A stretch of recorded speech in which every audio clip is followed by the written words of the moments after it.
Assalamualaikum warahmatullahi wabarakatuh. Perkenalkan, nama saya Rima Amalia Azahra dengan NIM 2310911220038 dengan nomor absen 75. Hari ini saya membuat video untuk memenuhi tugas anatomi terkait organ reproduksi pria, organ reproduksi wanita, dan juga fungsi seksual. Mari kita masuk ke videonya. Baik, untuk anatomi organ reproduksi itu dapat terbagi menjadi dua, yaitu organ genitalia feminina dan juga organ genitalia maskulina. Organ genitalia maskulina atau organ reproduksi pria dapat terbagi menjadi dua lagi, yaitu menjadi bagian interna, organ genitalia maskulina interna, dan juga bagian eksterna atau di bagian luar. Untuk organ yang di bagian eksterna, organ genitalia eksterna, terdapat dua organ, yaitu skrotum dan penis. Sedangkan organ genitalia interna terdapat beberapa organ, yaitu testis, epididymis, ductus vas deferens, vesiculus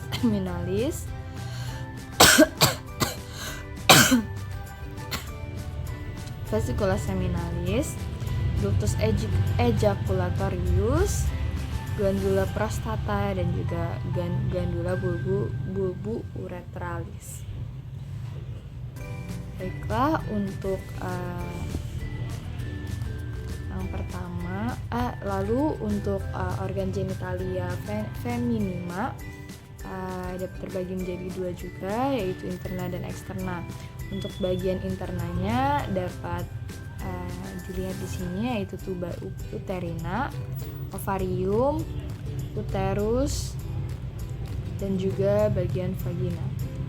Sedangkan bagian luarnya itu yaitu bisa disebut juga sebagai vulva, di mana vulva terdiri dari beberapa struktur. Yang pertama yaitu ada mons pubis, klitoris, bulbus vestibuli, labia mayora, labia minora, vestibulum vagina, hymen, dan glandula vestibularis mayora. Baiklah, untuk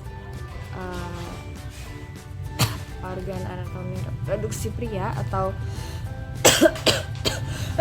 organ anatomi organ reproduksi pria yang bagian interna, terdapat salah satu organ yang sangat penting karena organ ini yang pertama adalah memproduksi sperma, di mana dengan adanya sperma ini atau sel gamet dapat melanjutkan keberlangsungan hidup manusia. Dengan adanya sel gamet, yaitu sel sperma pada pria dan juga sel ovum pada wanita, dan dilakukannya fertilisasi tersebut dapat membuat individu baru di kehidupan ini. Lalu pada organ ini, yaitu organ testis,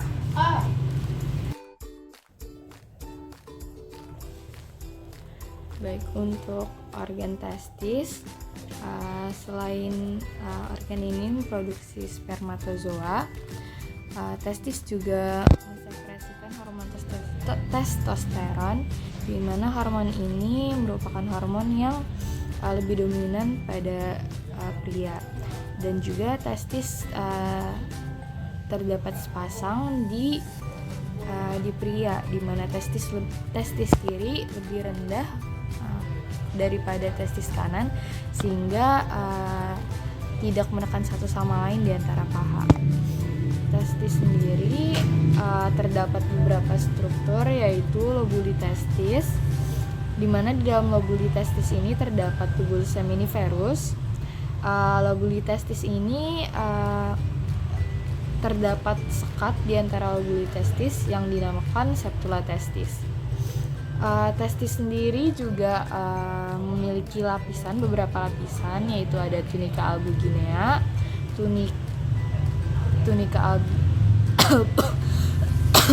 albuginea, dan terdapat juga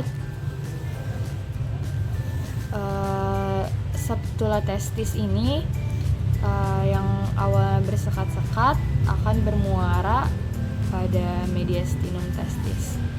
Testis sendiri letaknya dekat dengan epididymis.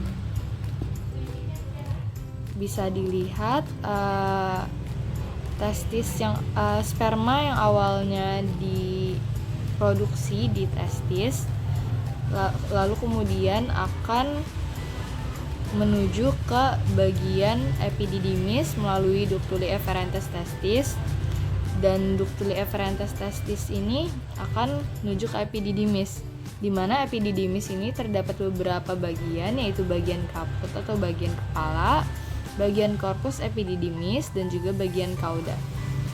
Epididymis kemudian akan berjalan menuju ductus deferens. Pada bagian lobuli testis yang terdapat tubulus seminiferus ini, pada tubulus seminiferus itulah dihasilkannya sperma yang awalnya dari spermatogonium, lalu kemudian bermitosis menjadi spermatosit primer, lalu bermeiosis menjadi spermatosit sekunder, bermeiosis lagi menjadi spermatid, dan akhirnya menjadi sperma. Lalu di bagian epididymis sendiri terjadi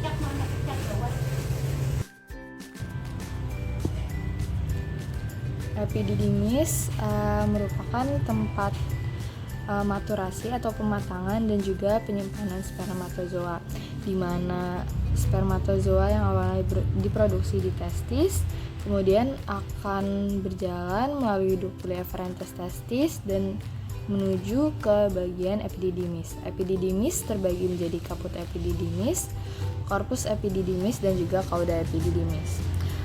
Panjang epididymis sendiri yaitu 7,5 cm, dan epididymis sendiri berkelok-kelok bentuknya.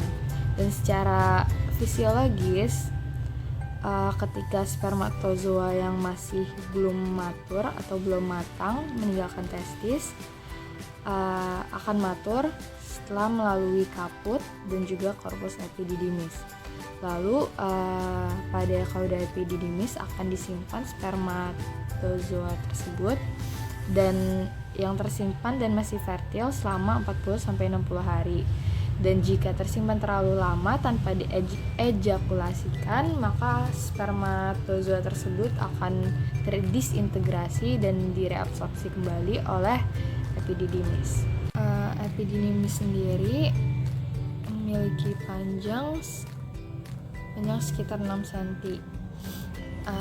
Dan pada bagian akhir epididymis berlanjut sebagai vas deferens atau ductus deferens. Ductus deferens ini memiliki panjang 35 sampai 40 cm dan ketebalannya 3 mm. Vas deferens sendiri terdapat di dalam foliculus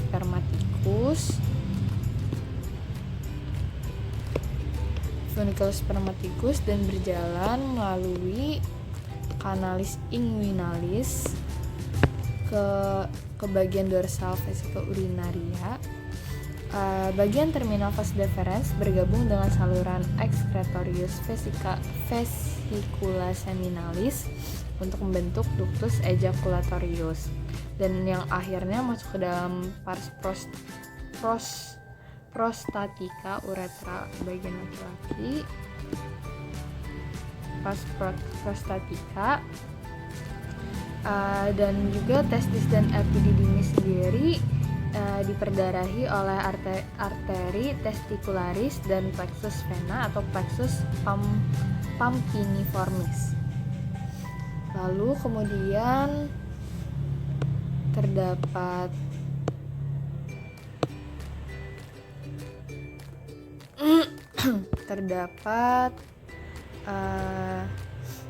ductus ejaculatorius, di mana ductus ejaculatorius ini sebenarnya merupakan gabungan dari ductus deferens dan juga ductus vesicula seminalis dan memiliki panjang 2 cm, juga menembus glandula prostata. Bisa dilihat dari gambarnya, hingga akhirnya bermuara di uretra pars prostatica. Uretra sendiri yang sebenarnya berfungsi sebagai sistem uropoetika. Pada laki-laki juga berfungsi ganda dan berfungsi sebagai sistem genitalia atau sebagai sistem reproduksi laki-laki. Namun uretra sendiri tidak dapat mengeluarkan urin dan sperma secara bersamaan karena saat terjadinya ejakulasi musculus sphincter uretra internus yang merupakan otot polos akan berkontraksi hingga tidak ada urin yang akan keluar saat terjadi ejakulasi.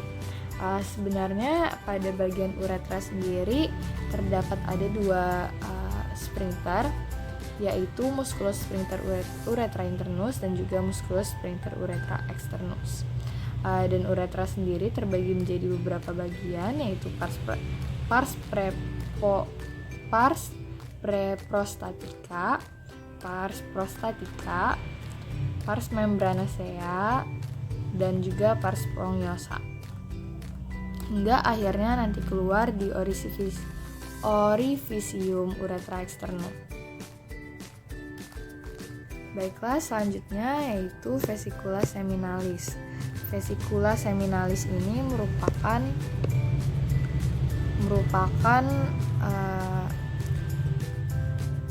saluran yang panjangnya sekitar 5-7 cm dan mempunyai kapsul jaringan konektif dengan lapisan otot polos di bawahnya. Dan pars secretorisnya itu sebenarnya mirip dengan saluran yang berkelok-kelok dan memiliki banyak cabang dan juga membentuk labirin. Pada vesicula seminalis ini sendiri akan mensekresi sebagian besar cairan semen sebanyak 60%, dan letaknya di bagian posterior vesika urinaria dan juga dapat dipalpasi. Baik, selanjutnya ada glandula prostata. Glandula prostata ini terdiri dari jaringan ikat fibrosa dan otot polos serta ada kelenjar juga atau mucosal glands. Glandula prostata ini mensekresi sebagian besar cairan semen atau sepertiganya, dan glandula prostata ini juga yang memberikan bau khas. Ukurannya sekitar 3 cm, berdiameter sekitar 3 cm, dapat dipalpasi juga dan mempunyai 2 lobus lateralis dan 1 lobus medius. Yang terakhir terdapat glandula bulbu uratralis yang sebenarnya terbenam dalam musculus sphincter uretra di posterior pars membranacea uretra, dan glandula bulbu uretral ini akan bermuara di permukaan bawah spongiosa uretra dengan panjang ductusnya 2,5 cm dan diameternya 1 cm. Lalu ada skrotum juga.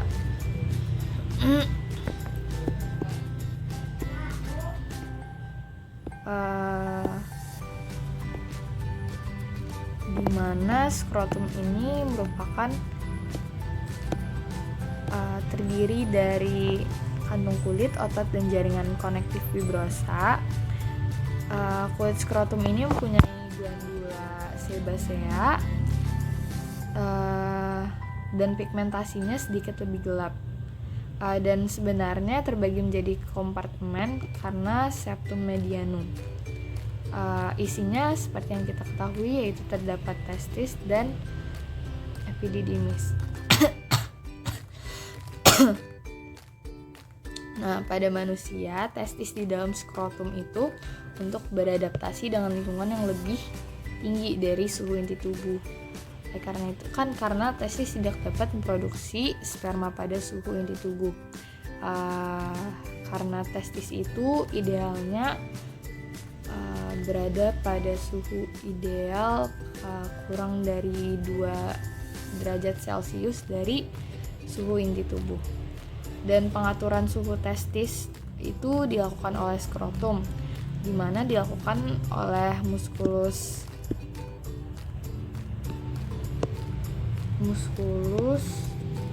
cremaster yang berkontraksi pada saat suhu dingin dan berelaksasi pada saat suhu panas.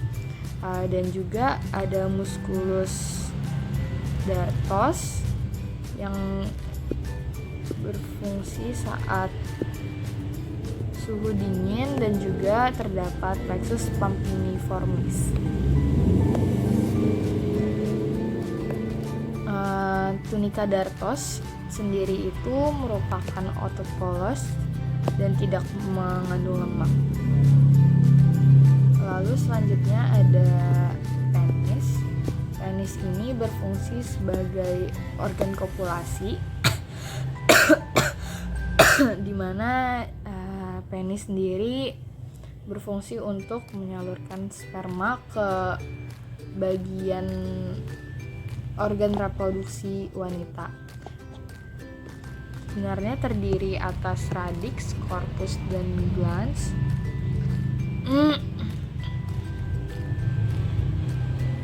Dan di sini terdapat beberapa struktur, yaitu terdapat corpus spongiosum dan juga corpus cavernosum. Corpus cavernosum dan spongiosum ini termasuk jaringan erektil. Mungkin sekian untuk anatomi reproduksi pria. Selanjutnya yaitu anatomi dari organ reproduksi wanita. Bagian organ reproduksi wanita terdapat dibagi dua, yaitu organa genitalia feminima yang bagian interna dan juga bagian eksterna. Bagian eksterna sendiri yaitu terdapat vulva, di mana vulva terdiri dari beberapa struktur, yaitu terdapat klitoris. Di sini ada glans clitoridis, frenulum clitoridis, dan juga prepucium clitoridis. Terdapat himen, ostium urethra externum, vestibulum vagina, labium minus, labium maius, himen, ada glandula vestibularis mayor, ostium vagina, dan juga di belakang dari vulva ini atau posterior, di bagian posteriornya terdapat juga anus. Terdapat juga mons pubis yang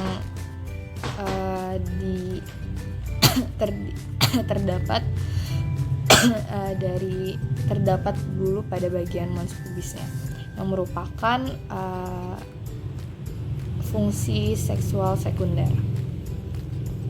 Lalu dari himen sendiri memiliki beberapa bentuk, yaitu berbentuk anularis, cincin, semilunaris, bulan sabit, cribriformis berlubang-lubang seperti tapisan atau saringan, fimbriatus bagian tepi seperti jari, dan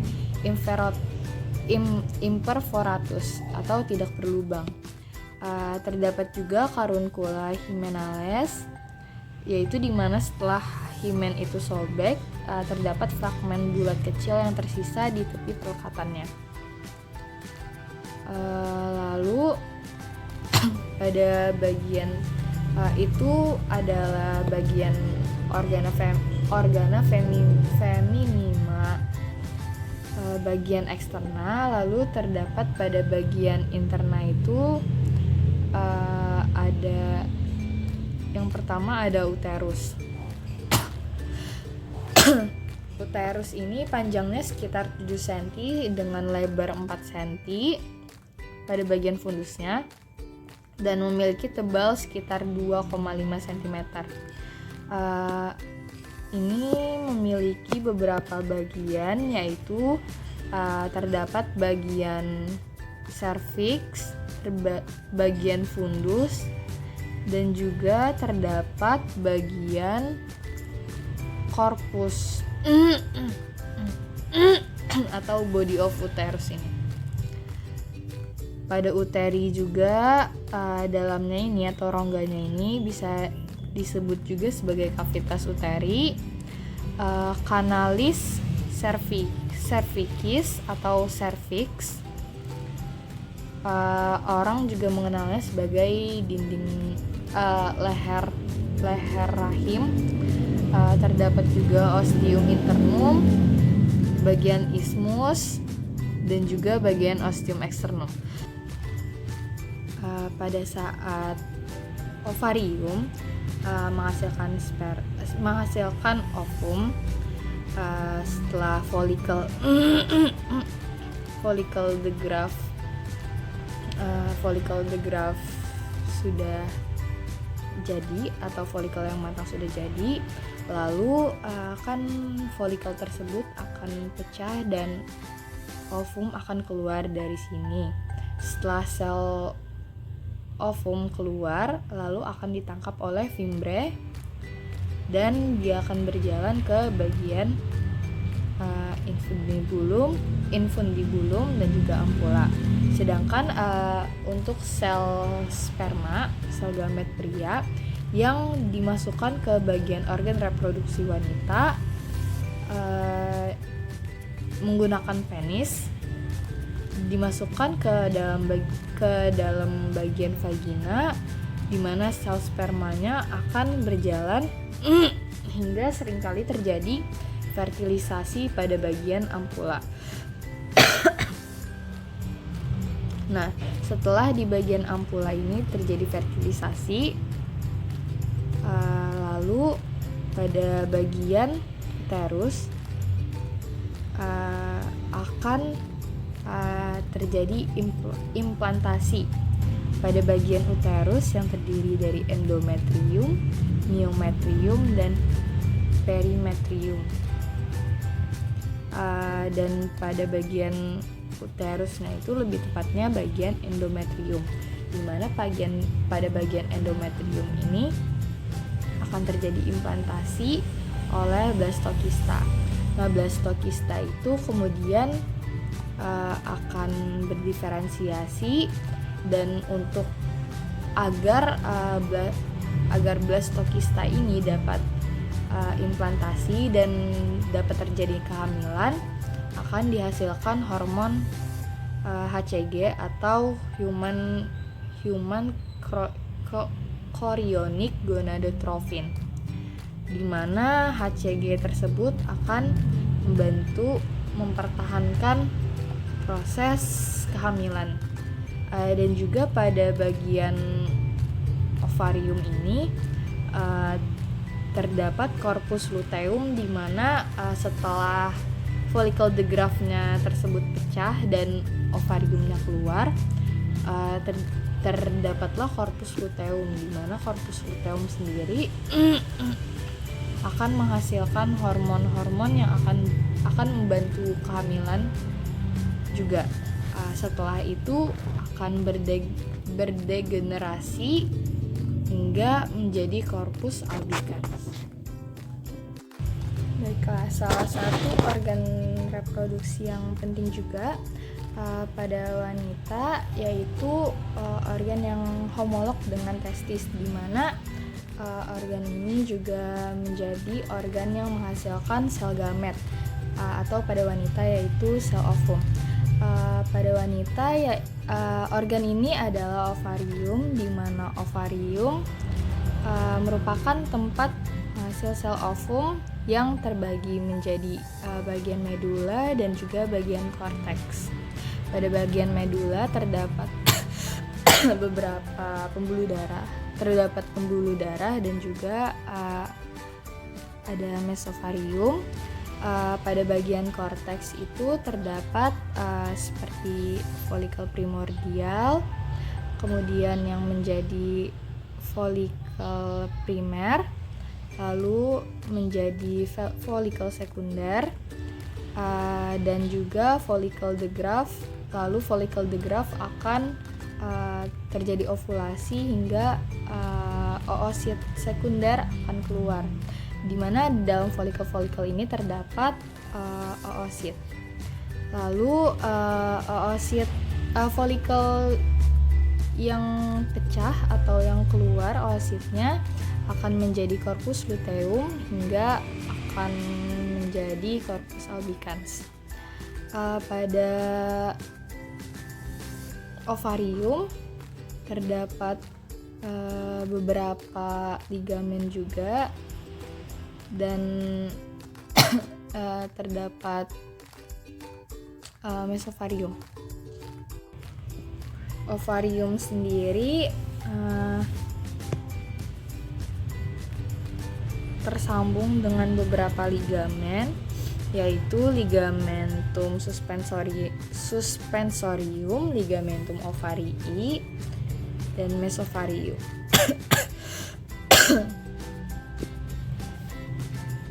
Ini merupakan ligamen yang tersambung dengan bagian uterus, yaitu ada uterosakral, ligamentum uterosakralis, terdapat ligamentum transverse cervical, dan juga pubocervicalis.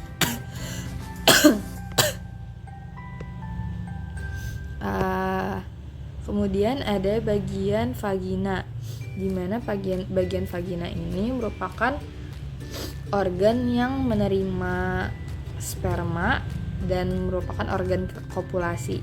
Vagina juga merupakan saluran kelahiran, memiliki panjang dengan bagian anterior 7,5 cm dan bagian posterior 9 cm.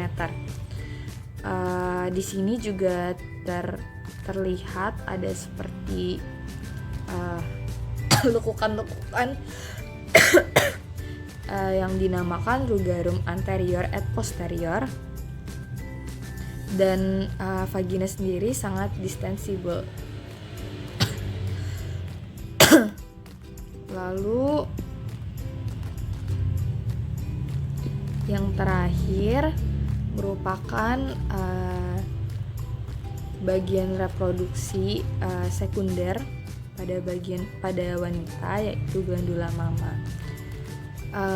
Pada wanita itu sebenarnya tidak berkembang juga sebelum pubertas, dan tumbuhnya tumbuh dan sangat berdiferensiasi itu setelah pubertas.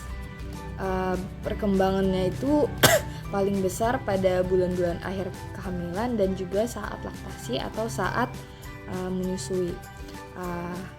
Glandula mama ini terdiri atas jaringan glandular, jaringan fibroadiposa, terdapat juga pembuluh darah dan limfa, serta nervus, dan ditutupi oleh kulit. Terima kasih banyak atas perhatiannya, dan juga saya mohon maaf jika terdapat khilafan ataupun kesalahan dalam perkataan maupun perbuatan saya, dan juga jika terdapat kesalahan dalam penyampaian materi. Sekian dari saya. Wassalamualaikum warahmatullahi wabarakatuh.